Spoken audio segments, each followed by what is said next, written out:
Ciao e benvenuto o benvenuta in quest'ultima lezione dedicata alle funzionalità comuni tra gli elenchi e le librerie, in cui andremo a vedere come recuperare un contenuto cancellato, nel senso che sia dalle librerie che dagli elenchi si possono cancellare degli oggetti, rispettivamente dei file o delle righe degli elenchi, che poi possiamo andare anche a recuperare. Quindi possiamo eliminare degli oggetti sia dalle librerie, come per esempio in questo caso possiamo eliminare un file di una fattura, oppure da un elenco possiamo eliminare una riga relativa ad un allievo di un corso. Sia in un caso che nell'altro l'oggetto, quindi il file o la riga, vengono spostate nel cestino e a questo punto ci entro da qui anziché dall'indice. A questo punto possiamo andare anche a recuperare quell'elemento cliccando su cestino, selezionando gli oggetti che vogliamo recuperare e andando a cliccare su ripristina. Poi vediamo che gli oggetti, sia i file che gli elementi degli elenchi, possono anche essere eliminati, quindi clicchiamo sempre su cestino, selezioniamo gli oggetti che vogliamo eliminare e andiamo a cliccare su elimina. E una volta eliminati però vedremo che non saranno eliminati definitivamente, perché in SharePoint c'è anche un cestino di secondo livello, nel senso che quando li eliminiamo dal cestino di primo livello vengono spostati nel cestino di secondo livello e da questo possono essere recuperati e quindi reinseriti nel cestino di primo livello, da cui potranno poi essere reinseriti dove erano. E una volta ovviamente eliminati anche dal cestino di secondo livello, a questo punto saranno eliminati definitivamente dal sito SharePoint. Quindi andiamo anche in questo caso su SharePoint, andiamo sulla nostra libreria, innanzitutto fatture docenti, e qui possiamo eliminare degli elementi. Quindi possiamo eliminare per esempio questo elemento relativo alla fattura di Chiara Gialli.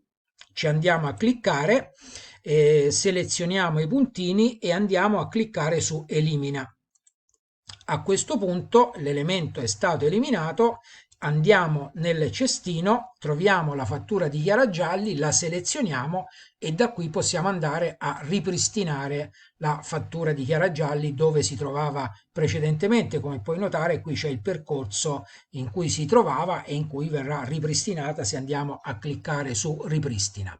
Oppure possiamo cliccare su elimina e ovviamente in questo caso l'oggetto verrà eliminato. Proviamo a cliccare su elimina, la fattura di Chiara Gialli verrà eliminata dal cestino e a questo punto, spostandoci qua giù in basso, possiamo cliccare su cestino di secondo livello e troviamo la fattura di Chiara Gialli. Quindi selezionandola possiamo andare a ripristinarla nel cestino di primo livello e poi eventualmente dal cestino di primo livello anche dove si trovava originariamente, oppure andarla a eliminare definitivamente. Ovviamente tutte queste operazioni, siamo nella sezione in cui ci si occupa delle funzionalità comuni alle librerie e agli elenchi, possono essere compiute anche sugli elenchi. Quindi io posso andare ad eliminare questa riga dell'elenco, posso cliccare qui e andare a cliccare su elimina, quindi ho eliminato questa riga relativa a questo allievo del corso. A questo punto posso andare nel cestino, ecco la riga che ho eliminato e anche in questo caso posso andare a ripristinare la riga oppure a eliminarla e a inserirla nel cestino di secondo livello. Anche in questo caso posso andare nel cestino di secondo livello e andare a stabilire se quella riga dell'elenco io voglio ripristinarla nel cestino di primo livello ed eventualmente dove era originariamente. Anche qui ovviamente trovi il percorso di dove si trovava originariamente, oppure andare a eliminare definitivamente questa riga dell'elenco.